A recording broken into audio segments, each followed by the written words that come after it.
ಮತ್ತು ಈ ಕಥೆಗಳನ್ನ ಓದಿದ ಮೇಲೆ ನಮಗೆ ಪ್ರಶ್ನೆಗಳನ್ನ ಹುಟ್ಟಿಸುತ್ತೆ. ಯಾವ ಸೃಜನಶೀಲ ಕೃತಿ ನಮಗೆ ಪ್ರಶ್ನೆಗಳನ್ನು ಹುಟ್ಟಿಸುವುದಿಲ್ಲವೋ ಅದು ನಾಟಕ, ಕಾವ್ಯ ಯಾವುದೇ ಇರಲಿ, ಅದೇನಂಥ ಮುಖ್ಯವಾದ ಕೃತಿಯಲ್ಲ. ಓದಿ ಅನುಭವಿಸಿ ಕಣ್ಣೀರು ಹಾಕಿ ಹತ್ತು ಕರೆದು ಸಂತೋಷಪಟ್ಟು ಹೋಗ್ಬಿಟ್ರೆ ಅದೇನು ಮುಖ್ಯವಾದ ಕೃತಿಲ್ಲ. ಅದನ್ನು ಕುಂವಿ ಸರ್ ಕೂಡ ಹೇಳಿದ್ರು. ಅವ್ರ ನಾಟಕಗಳನ್ನ ನೋಡ್ತಾ ನೋಡ್ತಾ ಕಲ್ತಿದ್ದು ಹೆಚ್ಚು ನಾನು. ಗೌರವಾನ್ವಿತ ಗುರುಗಳು ಮತ್ತು ಈಗ ಮಹಾರಾಣಿ ಕ್ಲಸ್ಟರ್ ವಿಶ್ವವಿದ್ಯಾಲಯದ ಉಪಕುಲಪತಿಗಳಾದಂಥ ಕೆ.ವೈ. ನಾರಾಯಣ ಸ್ವಾಮಿ ಸರ್ ಇದ್ದಾರೆ. ಕುಂವಿ ಸರ್ ಎನ್ನುವಂಥ ಒಂದು ಕನ್ನಡದ ಕಥಾ ಪ್ರಪಂಚದ ಅಗಾಧ ದೈತ್ಯ ಪ್ರತಿಭೆ ಜೊತೆ ನಾನು ಕೂತಿದ್ದೇನೆ. ಮತ್ತು ಈ ದಿನ ಅಧ್ಯಕ್ಷತೆಯನ್ನು ವಹಿಸಿರುವಂತಹ ಚನ್ನಬಸವಣ್ಣ ಸರ್, ಲೋಹಿಯಾ ಪ್ರಕಾಶನ ಅನೇಕ ಪುಸ್ತಕಗಳನ್ನ ಓದಿದ್ದೇನೆ, ಪಾಠ ಮಾಡಲು ಬಳಸಿಕೊಂಡಿದ್ದೇನೆ. ಮತ್ತು ಪ್ರಕಾಶ್ ಮೂರ್ತಿ ಸರ್ ಇದ್ದಾರೆ, ಕಥೆಗಾರರಿದ್ದಾರೆ, ನಾಟಕ ಅಕಾಡೆಮಿಯ ಸದಸ್ಯರಾದಂಥ ಜಿ.ಪಿ. ಒಚ್ಚಂದ್ರ ಅವರಿದ್ದಾರೆ. ಎಲ್ರಿಗೂ ನಮಸ್ಕಾರಗಳನ್ನ ತಿಳಿಸಿ, ನನಗೆ ತೋಚಿದ, ನಾನು ಓದಬೇಕಾದ್ರೆ ನನಗೆ ದಕ್ಕಿದ ಕೆಲವು ಅನುಭವಗಳನ್ನ ನಿಮ್ಮ ಮುಂದೆ ಹಂಚಿಕೊಳ್ಳೋ ಪ್ರಯತ್ನವನ್ನು ಮಾಡ್ತೀನಿ. ಈಗಾಗಲೇ ಸಾಕಷ್ಟು ಕೆ.ವೈ. ಸರ್ ಮತ್ತು ಕುಂವಿ ಸರ್ ಕೃತಿಯ ಸಾಧ್ಯತೆಗಳು ಮತ್ತು ಕೃತಿ ತೆರೆದುಕೊಳ್ಳಬಹುದಾದ ದಿಗಂತದ ತನಕ ಮಾತನಾಡಿದ್ದಾರೆ.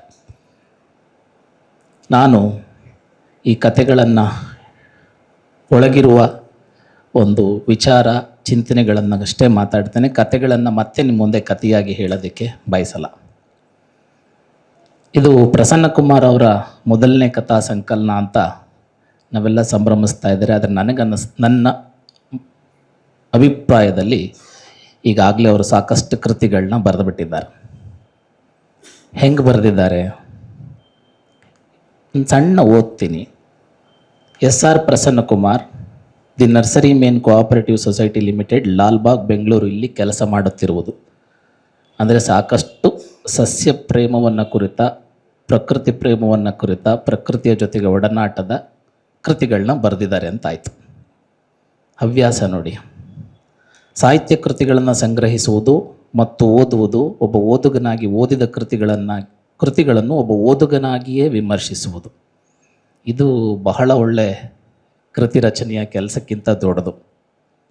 ಐತಿಹಾಸಿಕ ಮಹತ್ವವುಳ್ಳ ಪರಂಪರೆಯನ್ನು ಬಿಂಬಿಸುವ ಶಿಲ್ಪಕಲೆಯ ತಾಣಗಳಿಗೆ ಭೇಟಿ ನೀಡುವುದು ನನ್ನ ಆದ್ಯತೆಯ ಕೆಲಸ ಮತ್ತು ಪ್ರವಾಸದಲ್ಲಿ ಆಸಕ್ತಿ. ಕೋಶ ಓದೋದಕ್ಕಿಂತ ದೇಶ ಸುತ್ತೋದು 1000 ಪುಸ್ತಕಗಳನ್ನು ಬರೆದ ಅನುಭವವನ್ನು ಕೊಟ್ಟ ಹಾಗೆ. ಸಾಕಷ್ಟು ಪುಸ್ತಕ ಅವರ ತೆಕ್ಕೆಗೆ ಸೇರಿದೆ. ಹಿಂದೂಸ್ತಾನಿ ಸಂಗೀತ ಆಲಿಸುವುದು ಇಷ್ಟದ ವಿಚಾರ. ನಾಟಕಗಳನ್ನ ನೋಡೋದು, ನೋಡಿ ಎಷ್ಟು ಪ್ರಕಾರಗಳಲ್ಲಿ ಕೆಲಸ ಮಾಡಿದ್ದಾರೆ, ಪುಸ್ತಕ ಬರೆದಿದ್ದಾರೆ ಅಂತ. ಎಲ್ಲದಕ್ಕಿಂತ ಮುಖ್ಯವಾಗಿ ಸರ್ಕಾರಿ ಕನ್ನಡ ಶಾಲೆಗಳಿಗೆ, ಆ ಶಾಲೆಗಳ ಗ್ರಂಥಾಲಯಗಳಿಗೆ ಸಾಹಿತ್ಯ, ನಾಟಕ, ಕವನ, ವಿಜ್ಞಾನ, ಇತಿಹಾಸಕ್ಕೆ ಮತ್ತು ಸಾಮಾನ್ಯ ಜ್ಞಾನಕ್ಕೆ ಸಂಬಂಧಪಟ್ಟಂತೆ ಪುಸ್ತಕಗಳನ್ನು ಉಚಿತವಾಗಿ ನೀಡುವುದು. ಇದಕ್ಕಿಂತ ಮಹಾಕೃತಿ ಇನ್ನೊಂದು ಇಲ್ಲ. ಇಷ್ಟೊಂದು ಪುಸ್ತಕಗಳನ್ನು ಬರೆದಿದ್ದಾರೆ. ಈಗಾಗಲೇ ಅದನ್ನು ಒಂದು ಮೌಖಿಕ ಪರಂಪರೆ ಎನ್ನುವ ಹಾಗೆ ಸಾಕಷ್ಟು ಕೃತಿ ರಚನೆ ಮಾಡಿ ಈಗ ಒಂದು ಅಕ್ಷರ ಸಂಸ್ಕೃತಿಗೆ ಸೇರಿಸಲ್ಪಟ್ಟ ಒಂದು ಕೃತಿಯನ್ನು ರಚನೆ ಮಾಡಿದ್ದಾರೆ. ಸರ್, ನಿಮಗೆ ಅಭಿನಂದನೆಗಳು ಸರ್.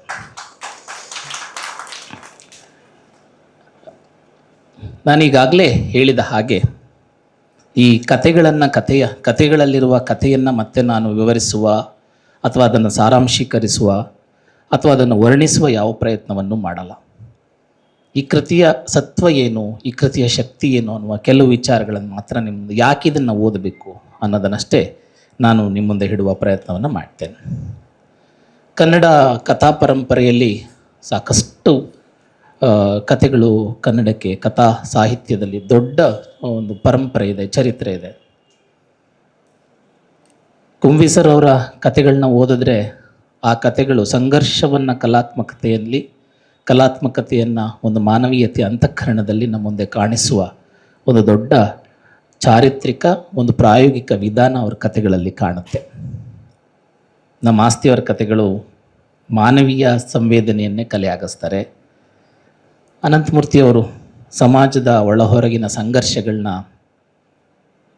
ಕಲೆಯಾಗಿಸುವ ಪ್ರಯತ್ನ ಮಾಡ್ತಾರೆ. ತೇಜಸ್ವಿ ಪ್ರಕೃತಿ ಮತ್ತು ಮನುಷ್ಯನ ಸಂಬಂಧ ಇಟ್ಕೊಂಡು ಯೋಚನೆ ಮಾಡ್ತಾರೆ. ದೇವನೂರು ಮಹಾದೇವರ ರಚನೆಗಳಲ್ಲಿ ಅಂಚಿಗೆ ಅಥವಾ ಅಂಚಿನ ಸಮುದಾಯಗಳ ಧ್ವನಿಯನ್ನು ಗಟ್ಟಿಯಾಗಿ ಬಿಂಬಿಸ್ತಾರೆ. ವೈದೇಹಿ ಮಹಿಳೆಯ ಅಂತರಂಗವನ್ನು ಅತ್ಯಂತ ಸೂಕ್ಷ್ಮವಾಗಿ ಕಟ್ಟೋ ಪ್ರಯತ್ನ ಮಾಡ್ತಾರೆ. ಅಂದರೆ ಈ ಪರಂಪರೆಯನ್ನು ನೆನಪಿಸ್ಕೊಂಡು ನನಗೆ ಪ್ರಸನ್ನ ಕುಮಾರ್ ಅವ್ರನ್ನ ನೋಡಬೇಕು ಅಂತ ಅನ್ನಿಸ್ತು. ಯಾಕೆ ಅಂತಂದರೆ ಈ ಎಲ್ಲ ವಿಚಾರಗಳು, ಈ ಎಲ್ಲ ಸಾಧ್ಯತೆಗಳು ಇವ್ರ ಕಥೆಗಳಲ್ಲಿ ಒಂದಲ್ಲ ಒಂದು ರೀತಿ ಬಂದು ಹೋಗುತ್ತೆ, ಕಾಣಿಸಿಕೊಳ್ಳುತ್ತೆ, ದರ್ಶನವಾಗುತ್ತೆ, ಪ್ರಕಟಗೊಳ್ಳುತ್ತೆ. ಈ ಕಾರಣಕ್ಕೆ ಇದು ನನಗೆ ಈ ಕೃತಿ ಬಹಳ ಮುಖ್ಯ. ಅಂದರೆ ಅವ್ರನ್ನ ಓದಿ ಓದಿ ಓದಿ ಬರೆದರೆ ಅಂತಲ್ಲ, ಖಂಡಿತ ಅಲ್ಲ. ಒಂದು ಒಳ್ಳೆ ಕತೆ ಅದು ಒಂದು ಕೇವಲ ಕತೆ ಅಂತೂ ಆಗಿರಲ್ಲ, ಅದು ತನ್ನ ಕಾಲದ ಸಾಮಾಜಿಕ ದಾಖಲೆ ಆಗಿರ್ತದೆ, ಅಥವಾ ಆ ಸಮಾಜದ ಅಥವಾ ಲೇಖಕ ಬದುಕ್ತಿರುವ ಸಮಾಜದ ಆತ್ಮಸಾಕ್ಷಿಯಾಗಿರ್ತದೆ, ಜನರ ನೆನಪಾಗಿರ್ತದೆ, ಕನಸಾಗಿರ್ತದೆ, ಕಣ್ಣೀರಾಗಿರ್ತದೆ, ಭರವಸೆ ಆಗಿರ್ತದೆ. ಈ ಪರಂಪರೆಯಲ್ಲಿ ಪ್ರಸನ್ನ ಕುಮಾರ್ ಅವರು ತಮ್ಮ ರಚನೆಯನ್ನು ಒಂದು ರೀತಿಯ ವಿಸ್ತಾರವಾದಂಥ ಸಾಧ್ಯತೆಯನ್ನಾಗಿ ಕಥೆಗಳನ್ನು ಕಟ್ಟಿಕೊಡುವ ಪ್ರಯತ್ನವನ್ನು ಮಾಡಿದ್ದಾರೆ. ಮತ್ತು ಈ ಕಥೆಗಳು ಏನು ಹೇಳುತ್ತೆ, ನಾವು ಬದುಕ್ತಾ ಇರುವ ಸಮಾಜ ಬೇಗ ಗ್ರಾಮಗಳು ನಗರಗಳಾಗ್ತಾ ಇದ್ದಾವೆ, ಬದಲಾವಣೆ, ಜಾಗತಿಕ ಬದಲಾವಣೆಗಳಂತೂ ತುಂಬ ಆಗ್ತಾ ಇದೆ. ಮನುಷ್ಯ ನಿಧಾನವಾಗಿ ಮನುಷ್ಯ ಸಂಬಂಧಗಳನ್ನು ಕಳಚಿಕೊಂಡು ಅವನು ದಾಖಲೆಗಳಾಗ್ತದೆ, ಎಲ್ಲ ಡಾಕ್ಯುಮೆಂಟ್ ಮಾಡ್ಕೋತಾ ಇದ್ದೀವಿ ನಾವು. ಒಂದು ರೀತಿ ಎಲ್ಲ ಡಾಕ್ಯುಮೆಂಟ್ ಮಾಡಿಕೊಳ್ಳುವ ಕಾಲದಲ್ಲಿ ಈ ಕಥೆಗಳು ಮನುಷ್ಯ ಸಂಬಂಧಗಳನ್ನು ನಮಗೆ ತುಂಬ ಚೆನ್ನಾಗಿ ನೆನಪಿಸುತ್ತೆ ಮತ್ತು ಅದರ ಜೊತೆ ಬದುಕಬೇಕು ಅನ್ನೋದನ್ನು ಕಲಿಸುತ್ತೆ. ಸಮಾಜ ಮರೆತು ಬಿಡುವುದನ್ನು ಸಾಹಿತ್ಯ ನೆನಪಿಸಬೇಕು, ಅದು ಸತ್ಯ. ಅದು ಕತೆ, ನಾಟಕ, ಕಾವ್ಯ ಯಾವುದೇ ಆಗಲಿ. ಇತಿಹಾಸ ದಾಖಲಿಸಿದ ಬದುಕನ್ನು ಕತೆ ದಾಖಲಿಸಬೇಕು. ಮಾತನಾಡಲು ಆಗದವರ ಪರವಾಗಿ ಕತೆ ಮಾತಾಡಬೇಕು. ಆ ಕೆಲಸನ ಈ ಕಥಾ ಸಂಕಲನ ಮಾಡಿದೆ. ಅಂದರೆ ನಾವು ಯಾವುದನ್ನು ಮರೆಯೋದಕ್ಕೆ ಹೊರಟಿದ್ದೀವೋ ಅದನ್ನು ಮರಿಬೇಡಿ ಅಂತ ಎಚ್ಚರಿಸ್ತಾ ಇದೆ. ಮತ್ತು ಯಾವುದು ನೀವು ದಾಖಲಿಸ್ತಾ ಇಲ್ವೋ ಅದನ್ನು ನಾನು ದಾಖಲಿಸ್ತಾ ಇದ್ದೀನಿ ಕಥೆಗಳ ಮೂಲಕ ಅಂತ ಹೇಳ್ತಾ ಇದೆ. ಇದು ಬಹಳ ಮುಖ್ಯ. ಈ ಕಥಾ ಸಂಕಲನದ ಬಹಳ ದೊಡ್ಡ ಶಕ್ತಿ ಏನಪ್ಪ ಅಂತಂದರೆ, ಇಲ್ಲಿ ಯಾರು ದೊಡ್ಡ ದೊಡ್ಡ ನಾಯಕರುಗಳಾಗಲಿ, ರಾಜರಾಗಲಿ, ರಾಣಿಯರಾಗಲಿ ಅಥವಾ ಇತಿಹಾಸ ಪ್ರಸಿದ್ಧ ವ್ಯಕ್ತಿಗಳು ಯಾರೂ ಇಲ್ಲ. ಈ ಎಲ್ಲ ಕಥೆಗಳಲ್ಲಿ ಬರುವ ಎಲ್ಲ ಪಾತ್ರಗಳು ನಮ್ಮ ನಡುವೆ ಇರುವ, ನಮ್ಮ ಜೊತೆನೇ ಬದುಕ್ತಾ ಇರುವ ಒಬ್ಬ ರೈತನೋ, ಒಬ್ಬ ಕೂಲಿಕಾರನೋ, ಒಬ್ಬಳು ತಾಯಿಯೋ, ಒಂದು ಬಡ ಕುಟುಂಬವೋ, ಅಥವಾ ಸರ್ಕಾರಿ ಕಚೇರಿ ಎದುರುಗಡೆ ಅಲ್ದಾಡುವ ಒಬ್ಬ ಗುಮಾಸ್ತನೋ, ಹೀಗೆ, ಅಥವಾ ಯಾವುದಾವುದೋ ವ್ಯಸನಗಳಿಂದ ಬದುಕನ್ನು ಕಳೆದುಕೊಂಡ ವ್ಯಕ್ತಿಯೋ, ಒಂದು ಹಳ್ಳಿಯೋ, ಬೆಟ್ಟವೋ, ಮರವೋ, ಇದು ಈ ಕಥೆಗಳ ಒಂದು ದೊಡ್ಡ ಹರಿವು. ಇದ್ರ ಜೊತೆಗೆ ಸೇರಿಕೊಂಡಿರುವ ಇನ್ನೊಂದು ಬಹಳ ದೊಡ್ಡ ಶಕ್ತಿ ಅಂದರೆ ಮಾನವೀಯತೆ. ಈ ಒಟ್ಟು ಕಥಾ ಸಂಕಲನ ಸುಮ್ಮನೆ ಜಾಲಾಡಿದ್ರು, ಓದ್ತಾ ಇದ್ರೆ ನಮ್ಮ ಒಳಗಡೆನೆ ನಮ್ಮ ಅಂತಃಕರಣ ತೆರ್ಕೊಳ್ತಾ ಇರುತ್ತೆ, ಮಾನವೀಯ ಮೌಲ್ಯ ನಮ್ಮ ಜೊತೆ ಸೇರ್ಕೊಳ್ತಾ ಇರುತ್ತೆ. ಅದು ಇವತ್ತಿನ ಬಹಳ ದೊಡ್ಡ ಅಗತ್ಯ. ನಾವು ಮನುಷ್ಯತ್ವವನ್ನೇ ಕಳ್ಕೊತಾ ಇದ್ದೀವಿ. ಮನುಷ್ಯತ್ವವನ್ನು ಬಿಟ್ಟು, ಮಾನವೀಯತೆಯನ್ನು ಬಿಟ್ಟು ಅಮಾನವೀಯರಾಗ್ತಿರುವಂಥ ಕಾಲದಲ್ಲಿ ಯಾಕೆ ಈ ಥರದ ಸೃಜನಶೀಲ ಸಾಹಿತ್ಯ ಪಠ್ಯಗಳು ಬಹಳ ಮುಖ್ಯ ಆಗ್ತವೆ ಅನ್ನೋದು ಈ ಕಾರಣಕ್ಕೆ. ಸೀಕು ಅನ್ನೋದೊಂದು ಕೇವಲ ಹಸಿವಿನ ಕತೆ ಅಲ್ಲ ಅದು, ಅಥವಾ ಹಣ್ಣು ಕಾಯೋ ಅನ್ನೋ ಕತೆ ಅದು ಹೆಣ್ಣಿನ ಅಸ್ತಿತ್ವದ ಕತೆ ಅಷ್ಟೇ ಅಲ್ಲ. ಪಾರಿಜಾತ ಬರೀ ಪ್ರೀತಿ ಕತೆ ಮಾತ್ರ ಅಲ್ಲ. ದರಾಕಾಸ್ತು ಒಂದು ಜಮೀನಿನ ನೆಲದ ಕತೆ ಮಾತ್ರ ಅಲ್ಲ. ಸಿದ್ಧರಬೆಟ್ಟ ಅನ್ನೋದೊಂದು ಸಂಸ್ಕೃತಿಯನ್ನು ವಿಸ್ತರಿಸುವ ಕತೆ ಮಾತ್ರ ಅಲ್ಲ. ಡೆತ್ ಸರ್ಟಿಫಿಕೇಟು ಇವತ್ತಿನ ವ್ಯವಸ್ಥೆಯ ಕತೆ ಅಲ್ಲ. ಅತಂತ್ರ, ಹೀಗೆ ಈ ಎಲ್ಲ ಕತೆಗಳು ನಾವು ಅಂದುಕೊಂಡಿದ್ದನ್ನು ಹೆಚ್ಚು ನಮಗೆ ತಿಳುವಳಿಕೆಯನ್ನು ಕೊಡುವ ಒಂದು ಅರಿವಿನ ಕತೆಗಳು ಅಂತ ನನಗೆ ಅನಿಸುತ್ತೆ. ಈ ಅರಿವಿನ ಕತೆಗಳೇ ಬಹಳ ಮುಖ್ಯವಾಗಿ ಬೇಕಾಗಿರೋದು. ನಮಗೆ ಅರಿವು ಕೊಡುವುದೇ ಈ ಕಾಲದ ಬಹಳ ಮುಖ್ಯ ಅಂತ. ಆಮೇಲೆ ಕೆಲವೊಂದು ಅನುಭವಕ್ಕೆ ಬರೋ ಹಾಗೆ ಕೊಡೋದು ಅನ್ನೋದು ಕೂಡ ತಪ್ಪಾಗತ್ತೆ. ಹಾಗಾಗಿ ಇದು ಅರಿವು ಅನ್ನೋದು ನಮ್ಮ ಅನುಭವಕ್ಕೆ ಬರುವಂಥ ಸಾಧ್ಯತೆಗಳಿಂದ ಕತೆಗಳಲ್ಲಿದೆ. ಆಮೇಲೆ ಕತೆಗಾರನ ನಾನು ದೊಡ್ಡ ಕತೆ ಹೇಳಿಬಿಟ್ಟಿದ್ದೀನಿ, ನಾನು ಅದ್ಭುತವಾದ ಕಲಾಕೃತಿಯನ್ನು ಬರೆದು ಬಿಟ್ಟಿದ್ದೀನಿ ಅನ್ನುವ ಯಾವ ಸಣ್ಣ ಕುರುಹು ಕತೆಗಳಲ್ಲಿಲ್ಲ. ಸಣ್ಣ ಸಣ್ಣ ಘಟನೆಗಳ ಮೂಲಕವೇ ದೊಡ್ಡ ಬದುಕಿನ ಸಾಮಾಜಿಕ ಗ್ರಾಮೀಣ ಭಾರತದ ಬದುಕನ್ನು ಹೇಳೋದಿದೆಯಲ್ಲ, ಇದು ತುಂಬ ತಣ್ಣನೆಯ, ತುಂಬ ಅನುಭವಸ್ಥರ ಹಾಗೆ ಕತೆ ಬರೆದಿರೋದಿದೆಯಲ್ಲ, ಅದು ಭಾಳ. ಮತ್ತು ಭಾಷಣ ಇಲ್ಲ ಕಥೆಯಲ್ಲಿ, ಮತ್ತು ಘೋಷಣೆ ಇಲ್ಲ. ಅನೇಕರು ನಾವು ಭಾಷಣಗಳನ್ನೇ, ಘೋಷಣೆಗಳನ್ನೇ ನಾವು ಸೃಜನಶೀಲ ಪಠ್ಯ ಅಂತ ಕೂಗಿಕೊಳ್ಳುತ್ತಿರುವವರು ಅಥವಾ ಬಾಜಾ ಭಜಂತ್ರಿ ಬಡಿತಾ ಇರೋರ ನಡುವೆ ಭಾಷಣಗಳಿಲ್ಲದ, ಘೋಷಣೆಗಳಿಲ್ಲದ ತಣ್ಣಗೆ ನದಿಯ ಹಾಗೆ ಒಂದು ವಿಚಾರವನ್ನು ನಮಗೆ ಮುಟ್ಟಿಸುವ ಕಥೆಗಳು ಇದರೊಳಗಡೆ ಇದ್ದ. ಹಾಗಾಗಿ ಇದು ಈ ಕಥೆಗಾರ ಒಬ್ಬ ಪ್ರಬುದ್ಧ, ತುಂಬ ಆರಂಭದಲ್ಲಿ ಬರೋದಿಲ್ಲ. ಇದು ಆರಂಭದಲ್ಲಿ ತುಂಬ ಹಪ್ಪಪ್ಪಿ ಇರ್ತದೆ, ನಾನು ಹೇಳಿಬಿಡ್ಬೇಕು, ನಾನು ಮಾಡಿಬಿಡ್ಬೇಕು, ನನಗೆ ಅನಿಸಿದ್ದೆಲ್ಲ ಬರೆದ್ಬಿಡ್ಬೇಕು ಆದರೆ ತಣ್ಣಗೆ ಪ್ರವಹಿಸುವ ಒಬ್ಬ ಪ್ರಬುದ್ಧ ಕಥೆಗಾರ ಇಲ್ಲಿ ಕಾಣುತ್ತೆ. ಹಾಗಾಗಿ ಮತ್ತು ಈ ಕಥೆಗಳನ್ನ ಓದಿದ ಮೇಲೆ ನಮಗೆ ಪ್ರಶ್ನೆಗಳನ್ನ ಹುಟ್ಟಿಸುತ್ತೆ. ಯಾವ ಸೃಜನಶೀಲ ಕೃತಿ ನಮಗೆ ಪ್ರಶ್ನೆಗಳನ್ನು ಹುಟ್ಟಿಸುವುದಿಲ್ಲವೋ ಅದು ನಾಟಕ, ಕಾವ್ಯ ಯಾವುದೇ ಇರಲಿ, ಅದೇನಂಥ ಮುಖ್ಯವಾದ ಕೃತಿಯಲ್ಲ. ಓದಿ ಅನುಭವಿಸಿ ಕಣ್ಣೀರು ಹಾಕಿ ಹತ್ತು ಕರೆದು ಸಂತೋಷಪಟ್ಟು ಹೋಗ್ಬಿಟ್ರೆ ಅದೇನು ಮುಖ್ಯವಾದ ಕೃತಿಲ್ಲ. ಅದನ್ನು ಕುಂವಿ ಸರ್ ಕೂಡ ಹೇಳಿದ್ರು. ನಮ್ಮೊಳಗಡೆ ಅನೇಕ ಪ್ರಶ್ನೆಗಳನ್ನು ಹುಟ್ಟಿಸುವ ಒಂದು ಈ ಕತೆ ಈ ಕಾಲದ ಒಂದು ಸಾಮಾಜಿಕ ದಾಖಲೆ ಅನ್ನೋ ದೃಷ್ಟಿಯಲ್ಲಿ ಅನಿಸುತ್ತೆ. ಒಂದು ಗ್ರಾಮೀಣ ಭಾರತದ ಪರಿಸರ ಚಿತ್ರವನ್ನು ಕಟ್ಟಿಕೊಡುವಂತಹ ಒಂದು ಸಾಹಿತ್ಯಿಕವಾದಂಥ ಒಂದು ಚಿತ್ರಪಟ, ಒಂದು ಗ್ರೇಟ್ ಪೇಂಟಿಂಗ್. ಇಡೀ ಗ್ರಾಮ ಭಾರತ ಹೇಗಿದೆ ಇಷ್ಟೂ ಕಥೆಗಳಲ್ಲಿ ಅಂತಂದರೆ ಒಂದು ದೊಡ್ಡ ಪೇಂಟಿಂಗಿನ ಹಾಗೆ ಒಂದು ಕಾಣಿಸ್ಕೊಳ್ಳೋದನ್ನು ನಾವು ಗಮನಿಸಬೇಕಾಗತ್ತೆ. ಆಮೇಲೆ ಈ ಕಥೆಗಳನ್ನು ಬರೆಯೋದಕ್ಕೆ ಕಥೆಗಾರರು ನನಗನ್ಸೋ ಹಾಗೆ ಕಥೆಗಳನ್ನ ಹುಡುಕಿ ಬರೆದಿಲ್ಲ. ಇವತ್ತಿನ ಕ್ರಿಯೇಟಿವ್ ಒಂದು ಪ್ರಾಸೆಸ್ ಹೆಂಗಿದೆ ಅಂತಂದರೆ, ಪ್ರಶಸ್ತಿಗಳಿಗೋಸ್ಕರ ನಾವು ಕಥೆಯನ್ನು, ಕಾದಂಬರಿಯನ್ನು ಅಥವಾ ನಾಟಕವನ್ನು ಅಥವಾ ಕವಿತಾ ಸಂಕಲನವನ್ನು ಬರೆಯೋರು ಸಂಖ್ಯೆ ಹೆಚ್ಚಾಗಿದೆ. ನಾನು ಅದನ್ನು ತಪ್ಪು ಸರಿಗಳ ಚರ್ಚೆಯನ್ನು ಆಮೇಲೆ ಮಾಡ್ಕೊಳ್ಳೋಣ, ನಾನು ಅದರ ಹೆಚ್ಚು ಚರ್ಚೆಗೆ ಹೋಗೋದಿಲ್ಲ. ಆದರೆ ಈ ಕಥೆಗಾರರ ಕಥೆಗಳಿದೆಯಲ್ಲ, ಅವು ಹುಡುಕಿ ಬರೆದ ಕಥೆಗಳಲ್ಲ. ಇಂಥ ಕತೆ ಬರೆದುಬಿಟ್ರೆ ನನಗೆ ಒಂದು ಮಾನ್ಯತೆ, ಮನ್ನಣೆ ಸಿಗುತ್ತೆ, ಇಲ್ಲ.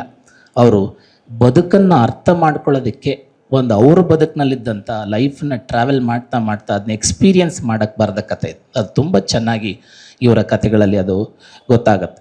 ಮತ್ತು ಕಥನ ಶೈಲಿ ಕೂಡ ಎಲ್ಲೂ ಕೂಡ ಒಂದು ಭಾಷಾ ವೈಭವ, ಒಂದು ತುಂಬ ಒಂದು ಅಲಂಕಾರಿಕ ಭಾಷೆಯಲ್ಲಿ ಕಥೆಯನ್ನು ಕಟ್ಟಿಬಿಡೋಣ ಅನ್ನುವ ಯಾವ ಉಮೇದಿಗೂ ಕಥೆಗಾರರು ಹೋಗದೆ, ಪದಗಳ ಚಮತ್ಕಾರವನ್ನು ಮಾಡದೆ, ಒಂದು ಕೃತಕವಾದಂಥ ಭಾವೋದ್ರೇಕವನ್ನು ಉಂಟು ಮಾಡಿದೆ. ಇವತ್ತಿನ ಅನೇಕ ಕೃತಿಗಳು ಕೃತಕವಾದ ಭಾವೋದ್ರೇಕವನ್ನು ಕೂಡ ಉಂಟು ಮಾಡುತ್ತೆ.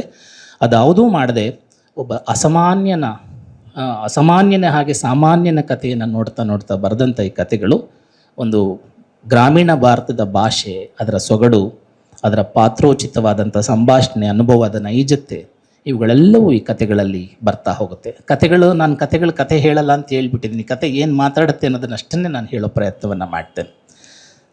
ಹಾಗಾಗಿ ನನಗೆ ಈ ಕಥಾ ಸಂಕಲನ ಬಹಳ ಮುಖ್ಯ ಈ ಕಾರಣಕ್ಕೆ ಅಂತ ಅನಿಸುತ್ತೆ. ಮತ್ತು ಜೊತೆಗೆ ನಾವೆಲ್ಲರೂ ಪ್ರಕೃತಿಯಿಂದ ದೂರ ತಳ್ಳಲ್ಪಡ್ತಾ ಇದ್ದೀವಿ, ಅಥವಾ ನಾವೇ ತಳ್ಳಲ್ಪಡ್ತಾ ಇದ್ದೀವಿ ಅನ್ನೋ ತಪ್ಪು, ನಾವೇ ದೂರ ಹೋಗ್ತಾ ಇದ್ದೀವಿ. ನಮಗೆ ಯಾರಿಗೂ ನೇಚರಿನ ಬಗ್ಗೆ ಒಂದು ಸಣ್ಣ ಒಂದು ಪ್ರೀತಿಯಾಗಲಿ ಯಾವುದೂ ಇಲ್ಲ. ನಾವು ತಾಪಮಾನ ಜಾಸ್ತಿ ಆಗ್ತಿದೆ, ಕಾಲವಲ್ಲದ ಕಾಲದಲ್ಲಿ ಮಳೆ ಬರ್ತಾ ಇದೆ, ಅಥವಾ ಮಳೆ ಹೆಚ್ಚು ಬರ್ತಾ ಇದೆ, ಪ್ರವಾಹ ಬರ್ತಾ ಇದೆ, ಭೂಮಿ ಕುಸಿತಾ ಇದೆ, ನಾವು ಅದನ್ನು ಬಾದರ್ ಮಾಡ್ದಲೇ ಬದುಕ್ತಾ ಇದ್ದೀವಲ್ಲ. ಆದರೆ ಈ ಕಥೆಗಳನ್ನು ಓದಬೇಕಾದ್ರೆ ಪ್ರಕೃತಿಯ ಜೊತೆಗಿಡ ಒಡನಾಟ ಹೇಗಿರಬೇಕು, ನಾವು ಎಷ್ಟರ ಜೊತೆಗೆ ಪ್ರಕೃತಿ ಆಗಬೇಕು ಅನ್ನುವ ಸಾಧ್ಯತೆ ಇದೆ. ಹಾಗಾಗಿ ಇದು ಕೇವಲ ಫ್ಯಾಷನ್ಗೋಸ್ಕರ ನೇಚರನ್ನು ತಗೊಂಬರುವ ಉಮೇದು ಈ ಕಥೆಗಳಲ್ಲಿ ಕಾಣ್ತಾ ಇಲ್ಲ. ಪ್ರಕೃತಿಯ ಜೊತೆಗೆ ಒಂದು ಗ್ರಾಮ ಪರಿಸರ ಅಥವಾ ಮನುಷ್ಯನ ಪರಿಸರ ಹೇಗಿರಬೇಕು ಅನ್ನುವುದನ್ನು ತುಂಬ ಚೆನ್ನಾಗಿ ಕಟ್ಕೊಡುತ್ತೆ. ಪ್ರಕೃತಿಯ ಜೊತೆಗೆ ಸಂಸ್ಕೃತಿನೇ ಇದೆ. ಒಂದು ಗ್ರಾಮ ಸಂಸ್ಕೃತಿಯ ಉಲ್ಲೇಖ, ಪ್ರಕೃತಿ ಮತ್ತು ಸಂಸ್ಕೃತಿ ಇವೆರಡರನ್ನು ತುಂಬ ಚೆನ್ನಾಗಿ ಒಂದು ಮೇಳೈಸಿದಂಥ ಕತೆ ಇಲ್ಲಿ ಈ ಕಥೆಗಳು ಮುಖ್ಯವಾಗಿ ನಮಗೆ ಅನಿಸುತ್ತೆ. ಆಮೇಲೆ ಇಲ್ಲಿ ಬರುವ ಎಲ್ಲ ಪಾತ್ರದಲ್ಲಿ ನನಗೆ ಇನ್ನೊಂದು ವಿಶೇಷ ಅನಿಸುತ್ತೆ. ಸುಮ್ಮನೆ ಬಹುತೇಕ ನೀವು ಕತೆ ಓದಿದ್ರೆ ಅನಿಸುತ್ತೆ, ನಾನು ಹೇಳಿದ ಅಂಶ ನಿಮಗೆ ಸರಿ ಅನ್ನಿಸ್ಬೋದು, ಅನ್ನಿಸ್ದಲ್ಲೇ ಇರ್ಬೋದು. ಎಲ್ಲ ಕಥೆಗಳನ್ನು ಓದಿದಾಗ ಈ ಪಾತ್ರಗಳು, ಯಾವ ಪಾತ್ರಗಳು ನಿರಾಶಾವಾದಿಗಳಿಲ್ಲ. ಅಲ್ಲಿ ಎಲ್ಲ ಪಾತ್ರಗಳು ಒಂದು ರೀತಿಯಲ್ಲಿ ಅನ್ಯಾಯವನ್ನು ತೋರಿಸ್ತಾರೆ, ಹಸಿವನ್ನು ಚಿತ್ರಿಸ್ತಾರೆ, ಭ್ರಷ್ಟಾಚಾರ ಆಗ್ತಾ ಇದೆ ಅಂತ ಹೇಳ್ತಾರೆ, ಅಸಮಾನತೆಯನ್ನು ತೋರಿಸ್ತಾರೆ. ಕೊನೆಗೆ ಇದರೆಲ್ಲದಾದ್ಮೇಲೆ ಮನುಷ್ಯನಲ್ಲಿ ನಂಬಿಕೆ ಕಳ್ಕೊಳ್ಳೋದು ಬೇಡ, ನಾವು ಇನ್ನೂ ಏನೋ ಒಂದು ಮಾಡಬೇಕು ಅನ್ನೋ ಒಂದು ದೊಡ್ಡ ಸಾಧ್ಯತೆಯನ್ನು ನಮಗೆ ಒಂದು ದರ್ಶನದ ಹಾಗೆ ತೋರಿಸ್ಬಿಡ್ತಾರೆ. ಇದು ಈ ಕಥೆಯ ಬಹಳ ಮುಖ್ಯವಾದಂಥ, ಈ ಕಥೆಗಳಲ್ಲಿರುವ ಒಂದು ದೊಡ್ಡ ಶಕ್ತಿ ಅಂತ ನನಗನ್ಸುತ್ತೆ. ಹಾಗಾಗಿ ಒಂದು ರೀತಿಯ ಮನರಂಜನೆಯ ಮಾಧ್ಯಮವಾಗಿ ಮಾತ್ರವಲ್ಲದೆ ಸಮಾಜವನ್ನು ಪ್ರಶ್ನೆ ಮಾಡ್ತಲೇ ಒಂದು ರೀತಿಯ ಮಾನವೀಯ ಸಮಾಜವನ್ನು ನಮ್ಮ ಕಣ್ಮುಂದೆ ತೆರೆಸುವ ಒಂದು ಉತ್ತಮವಾದಂಥ ಒಂದು ಸಾಮಾಜಿಕ ದಾಖಲೆ, ಒಂದು ಮೌಖಿಕ ಇತಿಹಾಸ, ಒಂದು ಮಾನವೀಯತೆಯನ್ನು ಇಟ್ಕೊಳ್ಳುವಂಥ ಒಂದು ಘೋಷಣೆ ಮತ್ತು ಬದುಕಿನ ಮಿಡಿತಗಳನ್ನು ನಮ್ಮ ಮುಂದೆ ಕಾಣಿಸುವಂಥ ಒಂದು ಸಾಹಿತ್ಯಿಕ ಭಾಷೆ ಇದರಲ್ಲಿ ಇದೆ. ಸ್ನೇಹಿತರೆ, ನನಗನ್ಸೋದು ಇವತ್ತು ತುಂಬ ಈಗಾಗಲೇ ಎಲ್ಲರೂ ಪುಸ್ತಕೋದ್ಯಮ, ತುಂಬ ಜನ ಪ್ರಕಾಶಕ ಮಿತ್ರರು ಇದ್ದಾರೆ, ಇಲ್ಲಿ ಚಲ್ಲಂ ಇದ್ದಾರೆ, ನಮ್ಮ ಅಮೂಲ್ಯ ಪುಸ್ತಕದ ಕೃಷ್ಣ ಇದ್ದಾರೆ, ಬೇರೆಯವರೆಲ್ಲರೂ ಇದ್ದಾರೆ. ಪುಸ್ತಕಗಳು ನನ್ನ ತಿಳುವಳಿಕೆಯಲ್ಲಿ ಮುದ್ರಣಾಲಯದಲ್ಲಿ ಅಚ್ಚಾಗುತ್ತಷ್ಟೆ. ಆದರೆ ನಿಜವಾಗ್ಲೂ ಪುಸ್ತಕಗಳನ್ನು ಎಲ್ಲಿ ಪುಸ್ತಕ ರಚನೆ ಆಗುತ್ತೆ, ಎಲ್ಲಿ ಪುಸ್ತಕ ಅದು ಲೋಕಕ್ಕೆ ತಲುಪುತ್ತೆ ಅಂದರೆ ಒಂದು ಇಂಥ ಕಥೆಗಾರರ ಅಂತಃಕರಣದಲ್ಲಿ ಅಂತ ಅನಿಸುತ್ತೆ. ಒಳ್ಳೆಯ ಪುಸ್ತಕ ಎಲ್ಲಿಂದ ಬರುತ್ತೆ, ಒಬ್ಬ ಕಥೆಗಾರನೋ ಒಬ್ಬ ಸೃಜನಶೀಲ ವ್ಯಕ್ತಿ ಅದನ್ನು ಅವನು ಹೆಂಗೆ ಯೋಚನೆ ಮಾಡ್ತೇನೆ ಅನ್ನೋ ದೃಷ್ಟಿಯಲ್ಲಿ ಅದು ಬರ್ತದೆ ಅಂತ ಅನಿಸುತ್ತೆ. ಮಹಿಳಾ ಪಾತ್ರಗಳಿಗೆ ಬಂದರೆ ಖಂಡಿತವಾಗ್ಲೂ ಇಲ್ಲಿರುವ ಎಲ್ಲ ಪಾತ್ರಗಳು ಸ್ವಾಭಿಮಾನದ ಪ್ರತಿರೂಪಕ. ಎಲ್ಲವೂ ಒಂದು ಸ್ವಾಭಿಮಾನವನ್ನು ನಮ್ಮ ಮುಂದೆ ಕಟ್ಟಿಕೊಡುವಂಥ ಒಂದು ಕಥೆಯ ಪಾತ್ರಗಳಾಗಿ ಕಣ್ಮುಂದೆ ಬರುತ್ತೆ. ಒಂದೇ ಒಂದು ಕಥೆಯನ್ನು ಮಾತ್ರ ಪ್ರಸ್ತಾಪ ಮಾಡಿ ನನ್ನ ಮುಂದಕ್ಕೆ ಹೋಗ್ತೀನಿ. ಅದಕ್ಕಿಂತ ಮುಂಚೆ ಈಗಾಗಲೇ ನಾನು ಆ ವಿಚಾರವನ್ನು ಸೂಚ್ಯವಾಗಿ ಹೇಳಿದ್ದೆ. ಮನುಷ್ಯನಿಗಿಂತ ಇವತ್ತು ಮಾಹಿತಿ ದೊಡ್ಡದಾಗಿದೆ. ನಾವೆಲ್ಲರೂ ಇನ್ಫಾರ್ಮೇಷನ್ನ ಕಾಲದಲ್ಲಿದ್ದೀವಿ, ಮಾಹಿತಿಯೇ ಮುಖ್ಯ ಅನ್ನೋ ಥರದಲ್ಲಿದ್ದೀವಿ. ಆದರೆ ಸಂಬಂಧಗಳ ಮುಖ್ಯ ಅಂತ ಹೇಳುವ ಒಂದು ದೊಡ್ಡ ಸೃಜನಶೀಲ ಪಠ್ಯ ಇದು. ಮಾಹಿತಿಗಿಂತ ಒಂದು ಸಂಬಂಧ ಓದ್ತಾನೆ ನಮ್ಮ ಸಂಬಂಧಗಳು ಹೇಗೆ ದಾಖಲೆ ಆಗಬೇಕು ಅನ್ನುವ, ಅಥವಾ ನಮ್ಮ ಸಂಬಂಧಗಳು ಹೇಗೆ ಪರಸ್ಪರ ಸಂವೇದನೆಗೊಳ್ಬೇಕು ಅನ್ನುವ ದೊಡ್ಡ ಚಿಂತನೆ ಈ ಕಥಾ ಸಂಕಲನ ಕೊಡುತ್ತೆ. ಮಾಹಿತಿಗಿಂತ ಸಂಬಂಧಗಳು ಬಹಳ ಮುಖ್ಯವಾದಂಥ ಒಂದು ದೊಡ್ಡ ಸಾಧ್ಯತೆ ಅಂತ. ಕಣ್ಣೀರನ್ನು ಆರಾಮಾಗಿ ತರಿಸಬಹುದು ಅಥವಾ ತುಂಬ ಸಂತೋಷವನ್ನು ನಗಿಸಬಹುದು. ಆದರೆ ನಮಗೆ ಪ್ರಶ್ನೆ ಹಚ್ಚುವ ಹಾಗೆ ಅಥವಾ ತಣ್ಣಗೆ ಪ್ರತಿರೋಧಿಸುವ ಹಾಗೆ ನಮಗೆ ಅರ್ಥ ಮಾಡಿಸುವ ಕೃತಿಗಳು ಈ ಕಾಲದ ಬಹಳ ದೊಡ್ಡ ತುರ್ತು ಅಂತ ನನಗನ್ಸುತ್ತೆ. ಇನ್ನು ನಾನು ಈಗಾಗಲೇ ಹೇಳಿದ ಹಾಗೆ ಒಂದೇ ಒಂದು ಕಥೆಯ ಪ್ರಸ್ತಾಪ ಮಾಡ್ತೀನಿ, ಉಳಿದಂತೆ ನೀವು ಓದ್ಕೊಳ್ಳಿ. ಅದರಲ್ಲಿ ಸೀಕು ಅಂತ ಒಂದು ಕಥೆ ಇದೆ. ನಾನಂತೂ ಆ ಕಥೆಯನ್ನು ಓದಿದ ತಕ್ಷಣ ಸುಮಾರು ಒಂದು 2-3 ಅವರ್ಸ್ ಏನು ಯಾರ ಜೊತೆನೂ ಮಾತಾಡೋಕ್ಕಾಗ್ದಲೇ ಸುಮ್ಮನೆ ತಣ್ಣ ಕೂತ್ಕೊಂಡ್ಬಿಟ್ಟಿದ್ದೆ ನಾನು. ಅಂದರೆ ಈ ಥರದ್ದೊಂದು ಗಾಢವಾದ ಅನುಭವವನ್ನು ನಮಗೆ ಕೊಡಬೇಕು ಯಾವುದೇ ಕತೆ ಓದಿದ ಮೇಲೆ. ಇದು ನನ್ನ ಬದುಕಿನ ಭಾಗ, ಇದು ನನ್ನ ಜೀವನದಲ್ಲಿ ಇದೊಂದು ಬಂದು ಹೋಯ್ತಲ್ಲಪ್ಪ ಅನ್ನೋ ರೀತಿಯಲ್ಲಿ ಅನ್ನಿಸ್ಬೇಕು. ಆ ದೃಷ್ಟಿಯಲ್ಲಿ ಕತೆ ನನಗೆ ಒಂದು ಆತ್ಮವಿಮರ್ಶೆಯ ಮತ್ತು ಆತ್ಮಮರುಕದ ಒಂದು ದೊಡ್ಡ ಸೃಜನಶೀಲ ಅಭಿವ್ಯಕ್ತಿ ಅಂತ ಅನ್ನಿಸ್ತು. ಹಸಿವು, ಬಡತನ, ತಾಯಿ, ಇದೆಲ್ಲ ಬಡತನದ ಕತೆಗಳು ತುಂಬ ಸಹಜ ಅಂತ ನಿಮಗೆಲ್ಲ ಅನ್ನಿಸ್ಬೋದು. ಹಸಿವಿನ ಕತೆ ವೆರಿ ಕಾಮನ್, ಎಲ್ಲರೂ ಬರೀತಾರೆ ಅಂತ ಅನ್ನಿಸ್ಬೋದು. ಅದು ಅಥವಾ ಏನು ಹೊಟ್ಟೆ ಹಸಿವು ಅಥವಾ ತುಂಬ ನೋವು ಅಥವಾ ಏನು ಸುಮಾರು ಜನ ಬರೆದು ಬಿಟ್ಟಿದಾರಲ್ಲ ಇವರು ನಾನು ಅದನ್ನೇ ಬರೆದಿರ್ತಾರೆ ಅಂತ ಅನ್ನಿಸ್ಬೋದು. ಅದು ಹಾಗಲ್ಲ. ಎಷ್ಟು ಹಸಿವಿನ ಕತೆಗಳನ್ನು ಹೇಳಿದರೂ ತೀರದಷ್ಟು ಸಂಕಟ ಈ ನೆಲದಲ್ಲಿದೆ. ಇನ್ನು ಎಷ್ಟು ಹೇಳಬೇಕೋ ಗೊತ್ತಿಲ್ಲ, ಇನ್ನೂ ಜನ ಅರ್ಥ ಮಾಡ್ಕೋಬೇಕು ಗೊತ್ತಿಲ್ಲ, ನಮ್ಮ ಸಮಾಜ ಅರ್ಥ ಮಾಡ್ಕೋ ಗೊತ್ತಿಲ್ಲ. ಆ ದೃಷ್ಟಿಯಲ್ಲಿ ಅದೊಂದು ಕೇವಲ ಆಹಾರದ ಅವಶೇಷದ ಹಾಗೆ ನನಗೆ ಸೀಕು ಕಾಣಲ್ಲ. ತಪ್ಪಲೆ ಕೆಳಗೆ ತಳ ಸೀದ ಸೀಕು ಅದು ಕೇವಲ ಕೊನೆಗೆ ಉಳಿದ ಕಿಟ್ಟವೋ ಅಥವಾ ಕೊನೆಯ ಉಳಿದ ಅಂತಿಮವಾದಂಥ ಒಂದು ಏನೋ ಅಂತ ಅನಿಸಲ್ಲ. ಅದೊಂದು ಒಟ್ಟು ಭಾರತೀಯ ಸಮಾಜದ ಹಸಿವಿನ, ಬಡತನದ ಒಂದು ಪ್ರತೀಕವಾಗಿ ಕಾಣುತ್ತೆ ಅಂತ. ಈ ಕತೆ ನನಗೆ ನನ್ನದೇ ಕತೆ ಅಂತ ಅನ್ಸಕ್ಕೆ ಶುರುವಾಯ್ತು. ಯಾಕೆ ಅಂತ ಹೇಳ್ತೀನಿ ಕೇಳಿ. ಯಾಕೆ ಈ ಕತೆ ನಾನು ಕೋಟ್ ಮಾಡ್ತಾ ಇದ್ದೀನಿ ಅಂತಂದರೆ, ಇದು ಓದ್ತಾ ನನಗೆ ನಾನು ತುಂಬ ಒಂದು ಹಸಿವು ಬಡತನದ ಬ್ಯಾಕ್ಗ್ರೌಂಡಿಂದನೇ ಬಂದಿರೋನು. ನನಗೆ ನೋವಾದಾಗ, ನನಗೆ ಹೊಟ್ಟೆ ಹಸಿತಾ ಇದೆ ಅಂದಾಗ, ಅಥವಾ ನನಗೆ ಊಟ ಬೇಕು ಅನ್ನಿಸ್ದಾಗ, ಪುಸ್ತಕ ಬೇಕು ಅನ್ನಿಸ್ದಾಗ, ಪೆನ್ ಬೇಕು ಅನ್ನಿಸ್ದಾಗ, ಅಥವಾ ನಾನು ಡ್ಯಾನ್ಸ್ ಮಾಡಬೇಕು ಅನ್ನಿಸ್ದಾಗ, ಅಥವಾ ಹಾಡು ಹೇಳಬೇಕು ಅನ್ನಿಸ್ದಾಗ, ಅಥವಾ ನಾನು ದೊಡ್ಡ ನಾಟಕದ ಪಾತ್ರ ಮಾಡಬೇಕು ಅನ್ನಿಸ್ದಾಗ, ನಾನು ಬೇಲೂರಿನ ಒಂದು ಕಳಸಿನ ಕೆರೆ ಇದೆ, ಕಳಸಿನ ಕೆರೆ ಮುಂದೆ ಹೋಗಿ ನಿಂತ್ಕೊಂಡು ಅದ್ರ ಮುಂದೆ ಎಲ್ಲ ಹೇಳ್ತಾ ಇದ್ದೆ.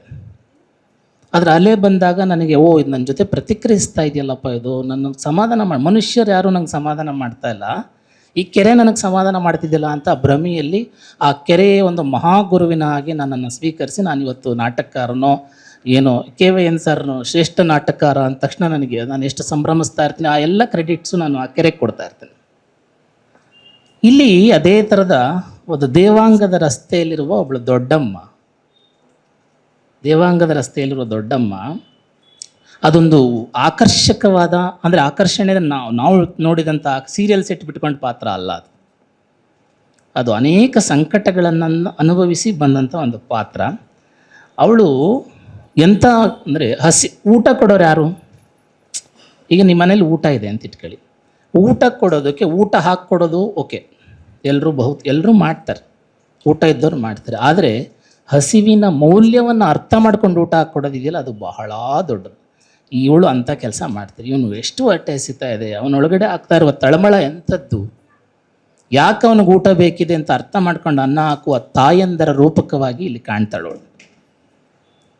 ಆ ದೃಷ್ಟಿಯಿಂದ ಈ ಥರದೊಂದು ಬಡತನ ಕೇವಲ ಕಣ್ಣೀರಿನ ಸಂಕಟವನ್ನು ಮತ್ತೊಂದನ್ನು ಅಷ್ಟನ್ನೇ ದಾಖಲು ಮಾಡ್ತಾ ಇರಲ್ಲ, ಅದೊಂದು ಅದ್ಭುತವಾದಂಥ ಭಾವಜಗತ್ತನ್ನು ನಮ್ಮ ಮುಂದೆ ಕಾಣ್ತಾ ಇರುತ್ತೆ. ಅಂದರೆ ಹಸಿವು ಎಷ್ಟೇ ವೈಯಕ್ತಿಕ ಆಗಿರಲಿ, ಇಟ್ ಇಸ್ ಕಂಪ್ಲೀಟ್ಲಿ ಪರ್ಸ್ನಲ್ ಹಸಿವು ಅನ್ನೋದು. ಆದರೆ ಹಸಿವನ್ನು ನೋಡುವ ಸಮಾಜ ಅದು ಪರ್ಸ್ನಲ್ ಅಲ್ಲ, ಅದು ಸಾಮಾಜಿಕ, ಅದು ಸಮಾಜದ ಜವಾಬ್ದಾರಿ, ಅದು ಲೋಕದ ಜವಾಬ್ದಾರಿ. ಆ ದೃಷ್ಟಿಯಿಂದ ಇದು ಹಸಿವನ್ನು ನೋಡಬೇಕಾದಂಥ ಹೊಣೆಗಾರಿಕೆಯನ್ನು, ಮತ್ತು ಯಾಕೊಂದು ಮಗು ಹೊಟ್ಟೆ ಹಸಿತಾ ಇದೆ ಅಂದಾಗ ಆ ಹಸಿವಿಗೆ ಅನ್ನ ಕೊಡಬೇಕಾದಂಥ ಸಾಮಾಜಿಕ ಜವಾಬ್ದಾರಿಯನ್ನು ತಿಳಿಸಲ್ಪಡುವಂಥ ಒಂದು ದೊಡ್ಡ ಸೃಜನಶೀಲ ಪಠ್ಯ. ಈ ದೃಷ್ಟಿಯಿಂದ ನನಗೆ ಈ ಕತೆ ನನಗೆ ಬಹಳ ಮುಖ್ಯ ಅಂತ ಅನ್ನಿಸ್ತದು. ಆ ದೃಷ್ಟಿಯಿಂದ ಇದು ಒಂದು ರೀತಿಯಲ್ಲಿ ಎಲ್ಲ ಕಥೆಗಳು ಚೆನ್ನಾಗಿದೆ. ಈಗಾಗಲೇ ಕುಂಬಿ ಸರ್ ಹೇಳ್ದಂಗೆ ಕಾದಂಬರಿ ಆಗಬಹುದಾದವು ಕಥೆಯಾಗಿದ್ದಾವೆ, ಕಥೆಯಾಗಬಹುದಾದ ಕಾದಂಬರಿ ಆಗಿದ್ದಾವೆ. ಅವೆರಡರ ಜೊತೆಗೆ ಇವು ಒಂದು ಮಾನವೀಯ ಸಂವೇದನೆಯ ಪಠ್ಯಗಳಾಗ್ಬಿಟ್ಟಿದ್ದಾವೆ ಅಂತ ನನಗೆ ತುಂಬ ಪ್ರೀತಿಯಿಂದ ಹೇಳೋದಕ್ಕೆ ಬಯಸ್ತೇನೆ. ಎಲ್ಲ ಕಥೆಗಳ ಬಗ್ಗೆನೂ ಮಾತನಾಡೋದಕ್ಕೆ ನನಗೇನೋ ಆಸೆ ಇದೆ, ಆದರೆ ಖಂಡಿತವಾಗ್ಲೂ ಸಮಯ ಇಲ್ಲ. ಆದ್ದರಿಂದ ಇಷ್ಟನ್ನೇ ಹೇಳ್ತಾ, ಅಂದರೆ ಎಲ್ಲವೂ ಉತ್ತಮವಾಗಿದೆಯಾ, ಎಲ್ಲವೂ ಚೆನ್ನಾಗಿದೆ, ಎಲ್ಲವೂ 100% ಇದೆ ಅಂತಂದರೆ ಮಿತಿಗಳಿಲ್ಲದ ಜಗತ್ತು ಯಾವುದೂ ಇಲ್ಲ. ಭೂಮಿ, ನಾವು, ಮನುಷ್ಯರು ಎಲ್ಲರೂ ನಮ್ಮದೇ ಆದಂಥ ಲಿಮಿಟೇಷನ್ಸ್ಗಳಲ್ಲಿದ್ದೇವೆ, ಮಿತಿಗಳಲ್ಲಿದ್ದೇವೆ. ನನಗೆ ಅನಿಸಿದ ಒಂದು 2-3 ಅದೇನು ಅವರು ಕಥಾ ಸಂಕಲನದ ಶಕ್ತಿಯನ್ನು ವಿಸ್ತರಿಸುತ್ತಷ್ಟೇ. ಅದು ಏನು ಕಥೆಯಾಗಬಹುದಾದವು ಕಾದಂಬರಿ ಆಗ್ತಾಯಿದೆ, ಕಾದಂಬರಿ ಆಗಬಹುದಾದವು ಕಥೆ ಆಗ್ತಾಯಿದೆ ಅಂತ ಹೇಳೋದು ಅದು ಮಿತಿಯೂ ಹೌದು, ಶಕ್ತಿಯೂ ಹೌದು. ಅಯ್ಯೋ ಇನ್ನೊಂಚೂರು ಇದು ವಿಸ್ತರಿಸಬೇಕಾಗಿದ್ದನ್ನು ಅಲ್ಲೇ ಪಟಕ್ಕಂತ ಮುಗಿಯುತ್ತೆ. ಅಯ್ಯೋ ಇಲ್ಲಿಗೆ ಮುಗಿಸ್ಬಹುದಿತ್ತಲ್ಲ ಇದನ್ನು ಅಂತ ಅನಿಸಿ ಇದನ್ನು ತುಂಬ ವಿಸ್ತರಿಸ್ಬಿಡ್ತಾರೆ. ಇಲ್ಲಿಗೆ ಇದು ಮುಗಿದಿದ್ರೆ ಸಾಕಾಗ್ತಿತ್ತು ಅಂತ ಅನ್ನಿಸ್ತಾ ಇದೆ. ಇದು ಒಂದು ಸಾಧ್ಯತೆ. ಮತ್ತು ಮಹಿಳಾ ಪಾತ್ರಗಳ ಮನೋಲೋಕ, ಅವ್ರಿಗೆ ಶಕ್ತಿ ಇದೆ, ಇನ್ನೂ ಆಳಕ್ಕೆ ಒಂದು ತೆರಳಬಹುದಾದಂಥ ಸಾಧ್ಯತೆ ಇದೆ. ಅಂದರೆ ಯಾವುದೇ ಒಂದು ಉತ್ತಮ ಕೃತಿ ಇದೆಯಲ್ಲ, ಆ ಕೃತಿ ಮಿತಿಗಳ ಮೇಲೆ ಬೆಳಕನ್ನು ಕಾಣುತ್ತೆ ಅಂತ ನನಗನ್ಸುತ್ತೆ ಯಾವಾಗಲೂ. ನಾನು ಅಷ್ಟೇ, ಅಥವಾ ಯಾರೇ ಆಗಲಿ, ಯಾರಾದರೂ ನಾಟಕ ಚೆನ್ನಾಗಿದೆ ಅಂತ ಹೇಳಿದ್ರೆ ಬರಲಿ ನಂಗೆ ಯಾಕೆ ಚೆನ್ನಾಗಿದೆ ಅಂತ ಹೇಳಿದ್ರೆ ಇಷ್ಟ ಆಗುತ್ತೆ. ಚೆನ್ನಾಗಿಲ್ಲ ಅಂತ ಹೇಳೋರ ಬಗ್ಗೆ ನಂಗೆ ತುಂಬ ಗೌರವ. ಯಾಕಿದು ಚೆನ್ನಾಗಿಲ್ಲ, ಏನಾಗಿದೆ, ನಾನು ಮತ್ತಷ್ಟು ಇನ್ನೇನು ಆಗ್ತೀನಿ, ನೀವು 1000 ಬರೀರಿ ನನ್ನ ಬಗ್ಗೆ, ಅಥವಾ ಇನ್ನೊಬ್ಬ ನಾಟಕದ ಬಗ್ಗೆ, ಅಥವಾ ಇನ್ನೇನೋ ಮಾಡಿ. ಯಾಕೆ ಅನ್ನುವ ಮಿತಿಗಳ ಮೇಲೆ ಬೆಳಕನ್ನು ಚೆಲ್ಲೋರು ಇದ್ದಾರಲ್ಲ, ಅವರು ಈ ಕಾಲದ ಬಹಳ ಮುಖ್ಯ ಅಗತ್ಯ ಮತ್ತು ತುರ್ತು. ವಿಮರ್ಶೆ ಇಲ್ಲದ ಕಾಲದಲ್ಲಿ, ಆಮೇಲೆ ವಿಮರ್ಶೆ ಅಂದ ತಕ್ಷಣ ಸುಮ್ಮನೆ ತೇಜೋವಧೆ ಮಾಡೋದಲ್ಲ, ಸುಮ್ಮನೆ ಕೃತಿಯನ್ನು ಓದಿ ಕೃತಿಯನ್ನು ಕುರಿತು ಪ್ರವೇಶ ಮಾಡಬೇಕು, ಕೃತಿಯನ್ನು ಕುರಿತು ನಾವು ವಿಮರ್ಶೆ ಮಾಡಬೇಕು, ಕೃತಿಯನ್ನು ಓದಿ ಮಾತಾಡಬೇಕಾಗುತ್ತೆ. ಅದು ಯಾವುದೇ ಬಗೆಯ ಪಠ್ಯ ಇರ್ಬೋದು, ನಾಟಕ, ಕಾವ್ಯ ಯಾವುದೇ ಇರ್ಬೋದು. ನಾಟಕ ನೋಡಿ ನಾಟಕದ ಬಗ್ಗೆ ಮಾತಾಡಿ, ನಾಟಕನೇ ನೋಡಿದಲ್ಲಿ ನಾಟಕದ ಬಗ್ಗೆ ಮಾತಾಡಬೇಡಿ.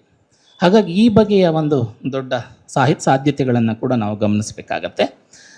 ಇನ್ನುಳಿದಂತೆ ಅವರಿಗೆ ಆತ್ಮ ಒಂದು ಲೋಕವನ್ನು ತಿರುಗಿದ, ಸಮಾಜವನ್ನು ತಿರುಗಿದ ಬಹಳ ದೊಡ್ಡ ಆವರಣ ಅವರಲ್ಲಿರೋದ್ರಿಂದ ಅವರ ಕೃತಿಯಲ್ಲಿರುವ ಸಣ್ಣ ಪುಟ್ಟ ಅದಿರಲೇಬೇಕು. ಯಾರೂ ಪರಿಪೂರ್ಣ, ಸಂಪೂರ್ಣ, ಸಮಗ್ರ ಅನ್ನೋದಿಲ್ಲ ಜಗತ್ತಿನಲ್ಲಿ.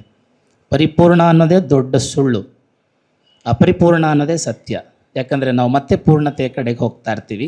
ಆ ದೃಷ್ಟಿಯಿಂದ ಆತ್ಮವಿಶ್ವಾಸ ಮತ್ತು ಆತ್ಮವಿಮರ್ಶೆಯ ಸಾಧ್ಯತೆ ಪ್ರಸನ್ನಕುಮಾರ್ ಅವ್ರಿಗಿರೋದ್ರಿಂದ ಇದು ಕೇವಲ ಒಂದು ಕಥಾ ಸಂಕಲನ ಆಗದೆ ಅವರ ಬದುಕಿದ ಚಲನೆಯ ಮತ್ತು ಅವರು ಚಲಿಸುತ್ತಿರುವ, ಅವರು ಅನುಭವಿಸ್ತಿರುವ ಒಂದು ದೊಡ್ಡ ಮೊತ್ತ ಅಂತ ಹೇಳ್ತಾ, ನಾನು ಇವತ್ತು ಈ ಕಥಾ ಸಂಕಲನವನ್ನು ಕುರಿತು ಮಾತನಾಡಲಿಕ್ಕೆ ಅವಕಾಶ ಮಾಡಿಕೊಟ್ಟಂಥ ಎಲ್ರಿಗೂ ಧನ್ಯವಾದ ಹೇಳಿ, ಮತ್ತು ನಮ್ಮ ಮಾಗಡಿ ಗಿರೀಶ್ ಅವ್ರ ಬಗ್ಗೆ 1-2 ಮಾತು ಹೇಳಿ. ಯಾಕಂದರೆ ನಾವೇನೋ ಇಲ್ಲಿ ಸಿಕ್ಕ ವಿದ್ಯಾರ್ಥಿಗಳಿಗೂ ಹೇಳ್ತಿರ್ತೀವಿ, KVN ಸರ್ ಏನು ಹೇಳಿ ನಾಟಕ ಚೆನ್ನಾಗಿ ಬರೀತೀಯ, ಮತ್ತು ಮುಂದುವರ್ಸ್ಕೊಂಡು ಹೋಗ್ಬೇಕಲ್ಲ. ನಾವು ಅದನ್ನು ಮುಂದುವರ್ಸ್ಕೊಂಡು ಹೋಗೋರೆ ಭಾಳ ಕಡಿಮೆ ಇದೆ.